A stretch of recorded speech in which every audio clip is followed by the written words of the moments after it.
नमस्कार। मैं डॉक्टर हंसराज, चुराह का विधायक, आप सभी को नववर्ष की बहुत बहुत शुभकामनाएं देता हूं।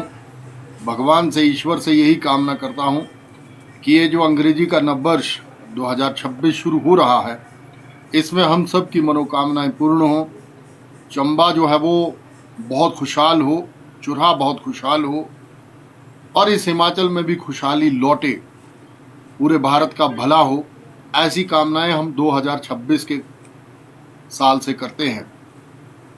मुझे आप सभी को बधाई देनी है, शुभकामनाएं देनी है और आने वाले चुराह के लिए कल्पना भी हम सब लोगों को मिल करके करनी है कि हमको चुराह को कहाँ देखना है। ये भी 2026 में हम लोगों को तय करना है। उसमें आपके सहयोग की महती अपेक्षा, उम्मीद रहेगी मेरे को, और मैं आपको विश्वास दिलाता हूँ कि चुराह का मस्तिष्क हम कहीं नहीं झुकने देंगे और चुराह जिन उम्मीदों के साथ हमारे साथ खड़ा रहा है, उन्हीं उम्मीदों के साथ खड़ा रहेगा, ऐसी भी मैं कामना करता हूँ। आजकल एक बहुत ही बड़ा विषय बीपीएल परिवारों का सर्वे हो रहा है। मैं समझता हूँ ये सर्वे उन गरीब परिवारों के साथ अन्याय हो रहा है जिनको ये कहा जा रहा है कि तुमने अब पक्का मकान बना दिया। पक्का मकान, कई बार तो हमने ये भी देखा है कि उसके पास 6 बिस्वे, 2 बिस्वे, 4 बिस्वे ही जगह थी, जिसमें से 2-2.5 बिस्वे जगह जो है वो 2 कमरे बनाने में ही चली गई है। लेकिन फिर भी उस परिवार को इसलिए काटा जा रहा है कि उसका पक्का मकान है।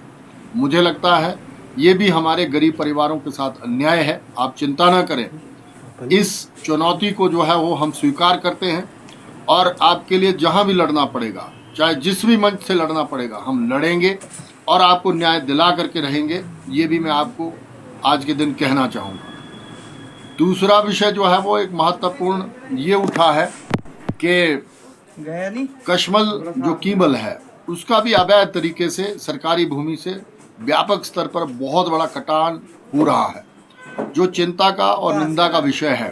प्राकृतिक आपदाएं जो आई हैं, आपने देखा होगा, बहुत बड़े भूस्खलन जो है वो प्रदेश में हुए हैं, जिसका सबसे बड़ा मूल कारण जो है वो जो चुंबकीय ताकत इस कशमल में है, उसका उखाड़ना पाया गया है। वन विभाग के कुछ लोग और कुछ हमारे स्थानीय लोग निजी स्वार्थ के लिए मिल करके अपने प्राकृतिक सौंदर्य और प्राकृतिक जीवन का विनाश करने में तुले हुए हैं, जो निंदा और चिंता का विषय बना हुआ है। आप सब लोगों से सहयोग की अपेक्षा है और उम्मीद करते हैं कि आप जो है वो अपने अड़ोस पड़ोस को सुरक्षित रखेंगे और खामखा का वन कटाव नहीं होने देंगे, ऐसी मैं कामना उम्मीद करता हूँ। एक बार पुनः आपको नववर्ष की बहुत बहुत शुभकामनाएं देता हूँ और भगवान से प्रार्थना यही करता हूँ कि महादेव हम सब लोगों को सन्मार्ग और बुद्धि प्रदान करे और हम जो है वो और आगे बढ़ें, हम सब लोग, और जिस उद्देश्य के लिए इस पृथ्वी संसार में आए हैं उसको इस वर्ष में और क्षमता और चुनौतियों के साथ पूर्ण करेंगे, ऐसी कामना मैं करता हूँ। आप सबका बहुत बहुत धन्यवाद। जय हिंद, जय हिमाचल, जय चुनाव। धन्यवाद।